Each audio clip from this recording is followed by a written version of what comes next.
Hey students, welcome back to my channel Achieve Success Coaching. I am Raki. Here we are gonna start with our new video related to class 9th economics chapter 1, the story of village Palampur. So let's get started. Students, class 9th में SST में आपका एक new subject add on हुआ है, वो है आपका economics, जिसमें इकोनॉमिक्स का मतलब होता है, इकोनॉमी का मतलब होता है जहाँ पर पीपल काम करते हैं किसके लिए, अपने सर्वाइविंग के लिए, मतलब कि उनके लिए खाने के लिए, मतलब कि कुछ खाने के लिए होना चाहिए उनके पास, उनकी जो बेसिकली जो नीड्स हैं वो पूरी होनी चाहिए, उसके अंदर आपकी इकोनॉमिक्स इंक्लूड होती है। ठीक है, मतलब कि हमारी डे टू डे लाइफ में ही जो कुछ काम करते हैं वो हमारा सब किस में इंक्लूड होता है, इकोनॉमिक्स में। ठीक है, इकोनॉमिक्स आपकी 9th में अभी इतनी होगी, मतलब कि इतना डीपली नहीं गिवन होगा, 10th में थोड़ी सी और थोड़ा डीपली जाओगे, फिर 11th 12th में जो मतलब कि स्टार्ट हो जाती है आपकी इकोनॉमिक्स, माइक्रो एंड मैक्रो, वहां से आपको शुरू हो कि बेसिकली इकोनॉमिक्स का मतलब क्या है, वो कैसे हमारी डे टू डे लाइफ से जुड़ा हुआ है। जो भी हमारा सब कुछ जो हम मतलब कि पूरे डे में जो भी हम करते हैं वो सब हमारा इकोनॉमी में कहलाता है। ठीक है, तो अब हम यहाँ से अपना स्टार्ट करते हैं chapter 1, the story of village Palampur. तो ये पालमपुर एक हाइपोथेटिकल विलेज है। हाइपोथेटिकल विलेज मतलब कि एक इमेजिनेशन वाला विलेज, मतलब कि जो है नहीं, सिर्फ हम एक इमेजिनेशन करें कि भाई हाँ कोई विलेज है। तो पालमपुर क्या है, एक छोटा सा गांव है। ठीक, इसके पास रायगंज है, रायगंज एक बहुत बड़ा गांव है, और शाहपुर जो टाउन है किसके पास, विलेज के पास। ठीक है, यहाँ पे कितनी फैमिलीज रहती है, 450 different caste of families, 450 different caste of families रहती हैं। 80 अपर कास्ट है, और बाकी 1/3 ऑफ टोटल पॉपुलेशन क्या है, शेड्यूल कास्ट, मतलब कि SC ST आप बोल सकते हो। ठीक है, तो पालमपुर एक बहुत छोटा सा गांव है जहाँ पे खेती बाड़ी होती है। ठीक है, इसके पास एक बड़ा सा गांव है रायगंज। शाहपुर है, शाहपुर क्या है, जहाँ पर चीजों को खरीद कर, मतलब कि जो पालमपुर में जो चीजें बनती हैं वहां शाहपुर में उनको बेचा जाता है। ठीक है, फिर यहाँ पे आता है कि यहाँ पर क्या क्या चीजें हैं। यहाँ पे आपकी इलेक्ट्रिसिटी भी अवेलेबल है पालमपुर में। किसी भी चीज को अगर आप कोई भी खेती कर रहे हो तो उससे पहले उसमें हमारे पास क्या होना चाहिए, इलेक्ट्रिसिटी होनी चाहिए। भाई ट्यूबवेल्स भी तो चलानी पड़ेगा, फील्ड्स को पानी भी तो देना पड़ेगा, तो उसके लिए हमें क्या चाहिए, अवेलेबिलिटी ऑफ इलेक्ट्रिसिटी कंपलसरी है। और वहां पर क्या क्या है, 2 प्राइमरी स्कूल है, मतलब कि गवर्नमेंट स्कूल है, एक आपका हाई स्कूल है। ठीक है, third thing is 1 primary health centre है, जो कौन चलाती है, गवर्नमेंट चलाती है, जिसको आप बोल सकते हो कि मतलब कि सरकारी अस्पताल। ठीक है, और 1 क्या है, 1 आपकी प्राइवेट डिस्पेंसरी है, मतलब कि प्राइवेट हॉस्पिटल्स। प्राइवेट हॉस्पिटल्स का मतलब समझे ना, मतलब कि बड़े बड़े हॉस्पिटल्स। ठीक है, अब हम इस चैप्टर में पढ़ेंगे क्या क्या, इतना तो हमें समझ में आ गया कि ये तो पालमपुर का कुछ हिस्सा में बता दिया। अब पालमपुर में खेती कैसे होती है, लैंड कैसे डिवाइड होता है, किस किस तरह से वहां पर, मतलब कि खेती के अलावा और क्या क्या होता है उधर। ठीक है, तो हम वो सब चीजें अब इसमें हम पढ़ेंगे। देखो, organization of production, farming in Palampur, distribution of land between the farmers who will provide labour, from where the capital will, sale of surplus from products, non farm activities in Palampur. Now the first is our organization of production. अब किसी चीज को हम जब भी हम कुछ बनाते हैं तो उसके लिए हमें चाहिए क्या क्या, द एम। अब पहली बात तो प्रोडक्शन की एम क्या होती है, गुड्स एंड सर्विसेज बनाना, दैट वी वांट, जो हमें जरूरत है बेसिकली। ठीक है, तो क्या क्या जरूरत पड़ती है, मैं यहाँ पे हमें 4 रिक्वायरमेंट्स की जरूरत पड़ती है, land, labour, physical capital, and the 1 is human capital also. Okay, land along with the other, भाई देखो लैंड होगी जब भी हम उस पर कुछ कर सकेंगे। अगर हमें कोई घर भी बनाना है तो सबसे पहले तो हमें लैंड चाहिए, उसी के ऊपर तो आप बिल्डिंग कुछ भी खड़ा कर पाओगे, बिना उसके तो आप कुछ भी नहीं कर सकते। तो लैंड चाहिए, लैंड के साथ उसके अंदर आपके पास वाटर होना चाहिए, मिनरल होना चाहिए, बहुत सारी चीज होती है जो हमें नेचुरल रिसोर्सेज हमें जरूरत पड़ते हैं। लेबर, अब भाई हमने जमीन ले ली घर बनाने के लिए या फिर कुछ खेती बाड़ी करने के लिए, तो उसके अंदर लेबर भी तो चाहिए, कोई उसके अंदर अपने आप तो उग नहीं जाएगा, उसके अंदर हमें पीपल चाहिए, काम करने के लिए लोग भी चाहिए, उसको काम करने के लिए मतलब कि कुछ उगाने के लिए भी लोग चाहिए। ठीक है, स्किल्ड भी, अनस्किल्ड भी, एजुकेटेड भी और अनएजुकेटेड भी। अब बताओ, जो लोग खेती बाड़ी करते हैं क्या वो एजुकेटेड होते हैं? नहीं, एजुकेटेड तो नहीं होते वो लोग, है ना। ठीक है, अब फिजिकल कैपिटल क्या होती है? Variety of inputs required during the production, मतलब कि प्रोडक्शन करने के लिए अब हमें मशीन्स, टूल्स वगैरह की भी तो जरूरत है। उन्हीं उनके बिना तो अब अभी के टाइम पे नहीं बन सकता कुछ भी। किसी भी चीज को बनाने के लिए, चाहे वो चीनी ही क्यों ना हो, चाहे वो सॉल्ट क्यों ना हो, हर चीज को बनाने के लिए हमें मशीन्स की जरूरत पड़ती है। प्रोडक्शन करने के लिए भी सीधी सी बात है, किसी भी चीज को उगाने के लिए हमें ट्यूबवेल्स, इलेक्ट्रिसिटी, ये सब चाहिए, बिल्डिंग्स भी चाहिए, टूल्स भी चाहिए, मशीन्स भी चाहिए। ठीक है, तो फिक्स कैपिटल क्या होती है? Tools, machine, buildings can be used in production over many years and are called physical active capitals। मतलब कि टूल्स, मशीन्स, ये मतलब कि सालों साल काम करेंगे। एक मतलब कि बोलते हैं ना, एक बार पैसा लगाओ पर अच्छे से लगाओ, है ना। तो इसमें भी वही चीज है। एग्जाम्पल यहाँ पे आ गए, जनरेटर आ गए, ट्यूबलाइंस आ गई, ट्यूबवेल्स आ गए। तो ये सब हमें जरूरत है और इनके बिना हम कुछ नहीं कर सकते। वर्किंग कैपिटल हो गया जिसके अंदर रॉ मटेरियल्स, मनी, इनको क्या बोलते हैं? Working capital. अब यहाँ पे फोर्थ अभी आता है, बट आपकी मर्जी है, आप लिखना चाहो नहीं लिखो, ठीक है। बट यहाँ पे आपका एक ह्यूमन कैपिटल भी आता है। ह्यूमन कैपिटल मतलब कि लेबर में तो इंक्लूड हो गया कि लोग उसमें काम करेंगे। ह्यूमन कैपिटल मतलब कि स्किल, नॉलेज, ये भी। अब बिना नॉलेज के आप किसी घर को तो खड़ा नहीं कर सकते हो। नॉलेज होनी चाहिए और उस घर को बनाने के लिए आपका स्किल होनी चाहिए कि वो किस तरह से, किस पोजीशन में बनेगा, है ना। उसकी मेजरमेंट कितनी होगी, एक ये रूम बनाना है हमें, तो इस रूम के में क्या क्या, मतलब कि किस लेंथ में जाएगा या फिर किस ब्रेथ में जाएगा, तो उसके लिए हमें क्या चाहिए? स्किल चाहिए। ठीक है, और जब हम खेती बाड़ी करते हैं तो हमें उस चीज़ की नॉलेज होनी चाहिए अच्छी कैसी, कि भाई हाँ, इस टाइम पर इसको इतना पानी देना है, उस टाइम पर उसको उतना पानी देना है। तो उसके लिए भी हमें बेसिकली उसकी भी नीड होती है। Farming in Palampur. अब पालमपुर में खेती बाड़ी कैसे करेंगे? लैंड फिक्स्ड होती है। किस तरह से फार्मिंग होती है? लैंड फिक्स्ड होती है। 75% पॉपुलेशन, मतलब कि यहाँ पे 75% ऑफ पॉपुलेशन किस में इंगेज्ड है? फार्मिंग में इंगेज है, मतलब कि एग्रीकल्चर में इंगेज है। ठीक है, क्योंकि उन्हीं से उनके खान पान की चीजें उसी से मिल सकती है, मतलब कि उन्हीं उसी से उनकी डेली नीड्स पूरी हो सकती है। Land area under cultivation is fixed. अब भैया लैंड, वहाँ पे कोई खाली लैंड नहीं छोड़ सकते हैं, वहाँ पे हर एक लैंड में कल्टिवेशन होगी और वो फिक्स्ड है। There has been no expansion in land area until cultivation 1960। Is there a way one can grow more from the same land, मतलब कि एक ही लैंड से आप काफी सारे चीजें उगा सकते हो। हाँ, उगा सकते हैं। उसके लिए एक पर्टिकुलर सीजन होता है कि भाई हाँ, इस सीजन में आप सिर्फ ये उगा सकते हो, उस सीजन में आप ये उगा सकते हो। और आपने गांव, अगर आप भी किसी गांव से बिलोंग करते होगे तो आपने भी देखा होगा कि हमारी जो लैंड होती है ना, हम उसको डिस्ट्रीब्यूट भी कर देते हैं कि यहाँ पे अगर मतलब कि ब्रिंजल उग रहा है तो यहाँ लेडी फिंगर उग रही होगी, है ना। तो ये डिस्ट्रीब्यूट ऑफ लैंड है। बट यहाँ पे एक अलग मेथड से बोला है कि पूरे साल में क्या आप सिर्फ उस लैंड में सिर्फ एक ही क्रॉप उगा सकते हो? नहीं, सीजन के हिसाब से हम उसके अंदर चेंजेस भी कर सकते हैं।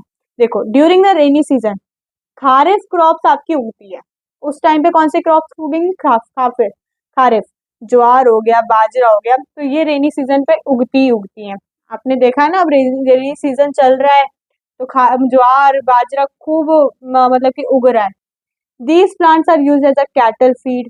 ठीक है, it is followed by a cultivation of potato. Potato भी उगते हैं बिटवीन अक्टूबर एंड दिसंबर के महीने में उगते हैं वो। और in the winter season rabi crops उगती हैं। वीट, मतलब कि are sown with wheat, wheat के साथ उगती है। A part of the land is also devoted to sugar cane. अब राबी क्रॉप, आपसे पहले तो हम देखते हैं राबी क्रॉप का समझो कि भैया देखो, गेहूं आपका विंटर सीजन में ही उगता है। विंटर सीजन में आपने मतलब कि सुना होगा कि भाई हाँ, पंजाब हरियाणा से वो पॉल्यूशन आता है, क्योंकि उस टाइम क्या होता है, गेहूं कट रहे होते हैं। तो ये न्यूज सब सब सुनते होंगे। ये वाली न्यूज तो एक कॉमन न्यूज है जो हर साल हर विंटर सीजन में आती आती है ना। उसके बाद है a part of the area is also devoted to sugar cane which is harvested once every year. एक मतलब कि साल में एक बार गन्ना उगना तो कंपलसरी है ही, क्योंकि क्यों कंपलसरी है पालमपुर गांव में, क्यों कंपलसरी है शुगर केन को उगाना, क्योंकि वो शुगर केन को बिल्कुल सड़ाकर उसे क्या बनाएंगे, गुड़ बनाएंगे, और वो गुड़ कहाँ बिकेगा, शाहपुर में, मतलब कि टाउन में उगेगा। ठीक है, तो ये आपको समझ में आ गया इतना, आई होप इतना आपको लैंड फिक्स के बारे में इतना आपको पता चल गया होगा। अब स्टूडेंट्स नेक्स्ट यहाँ पे आता है मल्टीपल क्रॉपिंग। अब मल्टीपल क्रॉपिंग क्या है, method of multiple cropping is used in Palampur. Multiple cropping इस पालमपुर में यूज होती है। Cultivation of different crops in the same piece of land at same और different time is called multiple cropping. मतलब कि अभी मैंने बताया था ना कि अगर अभी आप जाओगे गांव में तो आप देखोगे कि यहाँ पे एक साइड ब्रिंजल उग रहा है तो एक साइड लेडी फिंगर उग रही होगी, और कब क्या होता है कि डिफरेंट टाइप में अलग अलग क्रॉप्स भी उगती हैं, जैसे राबी क्रॉप्स हो गई, खारिफ क्रॉप्स हो गई, ये भी बता दिया। Jowar bajra grow during rainy season, potato produce between October and December, ये भी आपको क्लियर हो गया होगा। तो बेसिकली मल्टीपल क्रॉपिंग क्या है कि एक लैंड में आप बहुत सारी मतलब कि अलग अलग वेराइटी ऑफ क्रॉप्स भी आप उगा सकते हो। देन आती है मॉडर्न फार्मिंग। मॉडर्न फार्मिंग में बेसिकली में क्या होता है, जिसमें आप HYV सीड्स यूज करते हो। HYV सीड्स मतलब हाई यील्डिंग सीड्स। ठीक है, as a result small piece of land produce larger quantities of food grain. इस HYV सीड से क्या होता है ना कि क्रॉप्स बहुत जल्दी जल्दी उगने लग जाती हैं। ठीक है, इसका प्रोसेस ये होता है कि मतलब कि बहुत जल्दी मतलब कि क्रॉप्स उगती हैं। ठीक है, और ये मतलब कि फर्स्ट कहाँ पर, मतलब कि फर्स्ट ये मतलब HYV सीड्स कहाँ पर मतलब कि यूज करी गई थी, पंजाब, हरियाणा और उत्तर प्रदेश में। बेसिकली हमारा जो ग्रीन लैंड जो है ना, ग्रीन लैंड मतलब कि जैसा जो जहाँ पे सबसे ज्यादा खेती बाड़ी होती है, ज्वार बाजरा सब्जी वगैरह की, तो वो कहाँ पे होती है, पंजाब हरियाणा और उत्तर प्रदेश में। यहाँ पे सबसे ज्यादा लैंड मिलेगी आपको और सबसे ज्यादा यहाँ पे क्रॉप्स उगती हैं। ठीक है, और यहीं पर हमारी फर्स्ट जो ट्राई करा गया था वो HYV सीड्स का यहीं पर ट्राई किया गया था। ग्रीन रेवोल्यूशन का मतलब यही होता है HYV सीड्स को यूज करना।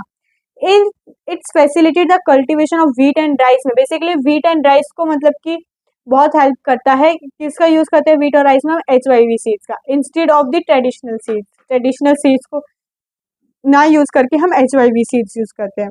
The HYVs are capable of producing more amount of grain on one plant। इससे क्या हो जाता है, मैंने बताया था ना कि इससे जल्दी जल्दी क्रॉप्स उगते हैं और काफी अमाउंट में उग जाता है। ठीक है, और ये जो HYV सीड्स होती है महंगी भी बहुत होती हैं, इनको हर कोई फार्मर अफोर्ड नहीं कर पाता है। आई होप इतना आपको मॉडर्न फार्मिंग तक क्लियर होगा। अगर आपको मेरे ये हैंड रिटन नोट्स चाहिए तो डिस्क्रिप्शन में मैंने अपनी टेलीग्राम का चैनल, उसकी लिंक नीचे डाल दी है, तो आप वहां पे जाकर मेरे हैंड रिटन नोट्स आपको मिल सकते हैं। ठीक है, और अगर आपको इसका कोई और चैप्टर भी पढ़ना है इकोनॉमिक्स का क्लास 9 से रिलेटेड, तो आप मेरे को कमेंट सेक्शन में बता देना, उससे भी रिलेटेड आपको वीडियो मिल जाएगी जल्दी से। ठीक है, अब पढ़ते हैं हम सस्टेनेबिलिटी ऑफ लैंड। अब सस्टेनेबिलिटी ऑफ लैंड क्या होता है पहले तो हम देख लेते हैं। इस टॉपिक में आपको नेगेटिव इम्पैक्ट भी बता रखा है ग्रीन रेवोल्यूशन का। देखो, ग्रीन रेवोल्यूशन में सॉइल फर्टिलिटी डिक्रीज हो जाएगी, है ना, क्योंकि हम उस पर इतने सारे केमिकल फर्टिलाइजर्स यूज करेंगे, तो ऑफकोर्स सीधी सी बात है सॉइल फर्टिलिटी भी हमारी खराब हो जाएगी। और उस HYV सीड्स को यूज करने के लिए ना सबसे पहले ग्राउंड वाटर बहुत यूज होता है, क्योंकि वो HYV सीड्स पानी इतना मांगते हैं जिसकी कोई हद नहीं। ठीक है, for tubewell irrigation has led to the depression of water table, मतलब कि उससे ना वाटर का लेवल भी बहुत नीचे गिर जाता है। ठीक है, according to a scientific report in modern farming natural resource are over use. Modern farming में मतलब कि HYV यूज में हमारी वाटर मतलब कि नेचुरल रिसोर्सेज बहुत यूज होते हैं। अब देखो वाटर एक नेचुरल रिसोर्स है, उससे क्या हो रहा है, पानी खत्म हो रहा है, धीरे धीरे करके पानी का लेवल गिर रहा है, और लैंड जो प्योर लैंड है वो खराब हो रही है। ठीक है, ground water rivers and lakes are polluted by the way of using chemical fertilizers. Chemical fertilizer से वो खराब हो रही हैं। Chemical fertilizer also kill bacteria and other microorganism in the soil which are essential for the. अब देखो soil के अंदर कुछ बैक्टीरियाज भी होंगे, तो केमिकल फर्टिलाइजर्स उनको भी खत्म कर देता है ना। अब नेक्स्ट आते हैं हम डिस्ट्रीब्यूशन ऑफ लैंड। अब लैंड की डिस्ट्रीब्यूशन कैसे होती है पालमपुर में। Land a very important factor of farming, ये तो मैंने फर्स्ट में बता दिया था कि फार्मिंग करने के लिए लैंड का होना बहुत ज्यादा जरूरी है। बिना लैंड के आप कुछ भी नहीं कर सकते हो। ठीक है। Unfortunately not all the people engage in agriculture, हर कोई इंगेज नहीं है एग्रीकल्चर में। ठीक है। उसमें भी लैंड डिस्ट्रीब्यूट है, मतलब कि जिनके पास, किसी के पास लैंड नहीं है, किसी के पास स्मॉल प्लॉट ऑफ लैंड है, some section have huge part of land, किसी किसी के पास भैया बहुत बड़ी बड़ी लैंड होते हैं ना, जिनको बोलते हैं जमींदार और मनी लैंडर्स, उनके पास तो बहुत बड़ी बड़ी लैंड होती है। Next topic is who will provide the land. अब लैंड पे काम करने के लिए भी तो लोग चाहिए ना। Labour is the next necessary factor for production. Small farmers, medium and large farmers, जो स्मॉल फार्मर्स होते हैं वो अपनी फैमिली के साथ अपनी ही लैंड पे कल्टीवेशन करते हैं। ठीक है। They along with their family cultivate their own fields, they hire farm labours. अब ये भाई बड़े बड़े जमींदार से वो थोड़ी ना खुद खेती करेंगे, वो तो लेबर्स रखेंगे काम करने के लिए कि भैया आओ और हमारी फील्ड पे काम करो, हम तुम्हें डेली के वेजेस देंगे। अब farm labours come either from landless, कई लोग मतलब कि लैंडलेस होते हैं, मतलब कि जिनके पास लैंड नहीं होती है वो भी आते हैं काम करने के लिए, और कई फैमिलीज होती हैं जिनके पास स्मॉल प्लॉट ऑफ लैंड होते हैं, छोटी मोटी लैंड है उनके पास, बट अपने गुजारे के लिए, अपने और पैसे कमाने के लिए वो क्या करते हैं, दूसरी दूसरी लैंड्स पे काम करने के लिए आ जाते हैं। अब the next thing is the capital needed in farming. अब तो देखो जो कैपिटल होगी, मशीन्स वगैरह होंगे, वो बैड भी होंगे गुड भी होंगे, मतलब अच्छी भी होंगी और बुरी भी होंगे। मॉडर्न फार्मिंग के अंदर आपको पता है कि भाई कैपिटल इंटेंसिव भी बहुत जरूरी है। स्मॉल फार्मर क्या करते हैं, मनी लेते हैं, क्यों, कैपिटल को अरेंज करने के लिए। किस चीज के लिए, अरेंज कैपिटल। भैया खेती बाड़ी करने के लिए कैपिटल्स की भी उतनी ही जरूरत होती है। अब क्या, आप क्या बाल्टी उठा के सबको, मतलब कि पौधों की तरह सब में पानी थोड़ा दे सकते हो। अब फील्ड्स के अंदर तो आपको ट्यूबवेल्स में से, मतलब कि मोटर वोटर लगाकर पाइप वाइप छोड़कर उसके अंदर फील्ड्स में पानी जाएगा, है ना। तो उसके लिए हमें क्या चाहिए, उसके लिए भी हमें मशीन चाहिए। अब वो पैसे कहाँ से लेते हैं, मनी लैंडर से लेते हैं, मनी लैंडर से भी ले सकते हैं, ट्रेडर से भी ले सकते हैं।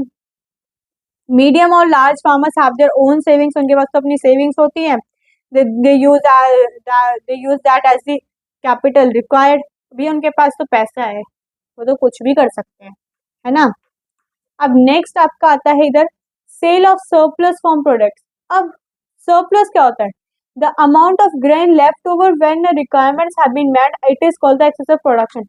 अब जो छोटे छोटे फार्मर्स क्या होते हैं ना, उनके पास जो लैंड होती है, अब कुछ वो अपनी डेली नीड्स को पूरा करने के बाद, मतलब कि जैसे उन्होंने आलू उगाए, अब आलू बहुत ज्यादा उग गए तो उन्होंने कुछ अपने लिए रख लिए और कुछ, अब सोचो इनको हम मार्केट में सप्लाई कर देते हैं तो उसको क्या बोलते हैं, हम सरप्लस बोलते हैं। Surplus product are sold to medium और लार्ज फार्मर्स, से किस किस को सोल्ड करते हैं, मीडियम और लार्ज फार्मर्स को, छोटे छोटे small farmers. After that medium and large farmers, भैया अब वो थोड़ा ना अपने पास रखेंगे, वो स्मॉल फार्मर्स में कितने में लेंगे, कम में लेंगे, 100 रुपए में लिया उन्होंने और मार्केट में कम से कम 300 तक मतलब कि बेचेंगे, मतलब कि मार्केट ऑनर्स में जो होते हैं, जो मार्केट लगाते हैं, उनको कम से कम 300 रुपए में बेचेंगे। और फिर जो कंज्यूमर आएगा, मतलब कि जो खरीदने वाला जो कस्टमर आएगा, उसको भी बढ़ा देंगे, जो सेल कर रहा होगा कम से कम 350, ऐसे चीजें। तो ये हमारी बेसिक जो मार्केट इकोनॉमी में चलता है। The traders buy the products from market and sell the products to shopkeepers in the towns and cities. वही जो मैंने भी बताया था, सेम रिपीट, कि ट्रेडर्स ने प्रोडक्ट्स खरीदे, प्रोडक्ट्स को फिर मार्केट में बेचे, मार्केट में मतलब कि शॉपकीपर को बेचे, और शॉपकीपर क्या करेगा, उनको कंज्यूमर को बेचेगा, मतलब कि कस्टमर को। अब आप कंफ्यूज मत होना कि कंज्यूमर क्या होता है। इन इकोनॉमिक लैंग्वेज हम कस्टमर को इकोनॉमिक्स में कंज्यूमर बोलते हैं। क्या बोलते हैं, कंज्यूमर। या आप 11th में पढ़ोगे, जो बच्चा इकोनॉमिक्स लेगा 11th, मतलब कि ह्यूमैनिटी साइड से या फिर आपका वो कॉमर्स साइड से। ठीक है। अब नॉन फार्म एक्टिविटीज क्या होती है, नॉन फार्मर आपकी हो गई स्मॉल स्केल मैन्युफैक्चरिंग हुई, ट्रांसपोर्टेटिंग हो गई, और आपकी डेयरी मार्केट हो गई। ठीक है। तो इसमें क्या होती है, ये 25% होते हैं जहाँ पे, मतलब कि जहाँ पे लोग एग्रीकल्चर में इंक्लूड नहीं होते हैं। ठीक है। बताया था ना 75% है जो इंक्लूड किस में, एग्रीकल्चर में, और 25% किस में है, non farming activities. Small scale manufacturing आपकी फर्स्ट आती है। स्मॉल स्केल मैन्युफैक्चरिंग होती है in Palampur. Small scale manufacturing is done basic the work is carried out at home और in the fields with the help of family labour, so labour is hired rarely. मतलब कि जिसपे आप basically आप खुद भी काम करते हो, ठीक है, या किसी इंडस्ट्री में जाके काम कर रहे हो तो उसको आप स्मॉल स्केल मैन्युफैक्चरिंग बोल सकते हो। या फिर आप खुद ही मतलब कि अपने ही घर में एज अ लेबर काम कर रहे हो, मतलब कि अपने ही घर का काम करना, उसको हम स्मॉल स्केल मैन्युफैक्चरिंग बोल सकते हैं। पालमपुर में ये भी होता है। ट्रांसपोर्टिंग मतलब कि कई कई क्या होते हैं ना कि सामान लेकर एक जगह से दूसरी जगह लेके जाते हैं बेचने के लिए, उसको आप क्या बोलते हैं, ट्रांसपोर्टिंग बोलते हैं, है ना। ठीक। Transporting people and goods are fired from one place to another through transporting service. For this service the worker get paid. In Palampur road is the mode of transportation. अब यहाँ पे क्या होगा, मतलब कि कोई किसी से कोई चीज़ खरीदेगा तो उसको पहले शहर पहुँचाना पड़ेगा। पालमपुर गांव में तो ऐसे ही होता है कि यहाँ से सामान लिया तो उसको जगह मतलब कि उसको जाना पड़ेगा दूसरी जगह उसको भेजने के लिए, तो उसको उसके लिए भी वेजेस दी जाती है, ठीक है। डेयरी। अब नेक्स्ट टॉपिक आती है आपकी डेयरी। डेयरी तो भाई सबको पता है कि गाय भैंस का दूध निकाल कर उनको दूसरे घरों में बेचते हैं, या फिर मतलब कि मदर डेयरी पे जाता है, जो बेसिकली आपकी टाउन्स में होती है। Dairy is a major source of earning money in Palampur. Dairy is a type of business where harvesting और processing of animal milk are done mostly from cow and buffalo. Shopkeeping क्या होता है, shopkeeping मतलब कि, और वो भी पालमपुर में देखा ना, पालमपुर में छोटे छोटे से मतलब गाँवों में देखा होगा आपने, छोटी छोटी सी दुकान होती है, चिप्स वगैरह, नोटबुक्स की भी होती हैं, ठीक है। तो वो क्या है, शॉपकीपिंग है कि मतलब किसी ने अपनी दुकान खोल रखी है अपना ही बिजनेस करने के लिए। Shopkeepers earn money by selling a wide range of rice, wheat, oil, soap, biscuits, candle, ये सब। तो ये भी एक क्या है, नॉन फार्मिंग एक्टिविटीज का भी ये भी एक पार्ट है। सो स्टूडेंट्स, आज की वीडियो में बस इतना ही। मिलते हैं आपको नेक्स्ट वीडियो में नेक्स्ट चैप्टर के साथ। Till then bye bye. और इस पूरे चैप्टर को रिवाइज करना मत भूलना। आपके इसके लिए क्वेश्चंस भी मिल जाएंगे आपको बहुत जल्दी ही विद एक्सप्लेनेशन, ठीक है। अगर आपको मेरी वीडियो अच्छी लगी हो तो उसको लाइक करना, शेयर करना, कमेंट में ज़रूर बताना कि वीडियो कैसी लगी है और नेक्स्ट टॉपिक आपको कौन सा चाहिए, ठीक है। और सब्सक्राइब मत करना मत भूलना, ठीक। सब्सक्राइब के बेल वाले आइकन को भी प्रेस कर देना ताकि मेरी जो भी फर्स्ट वीडियो है आपके पास उसका पहला नोटिफिकेशन पहुंच जाए। Till then bye bye.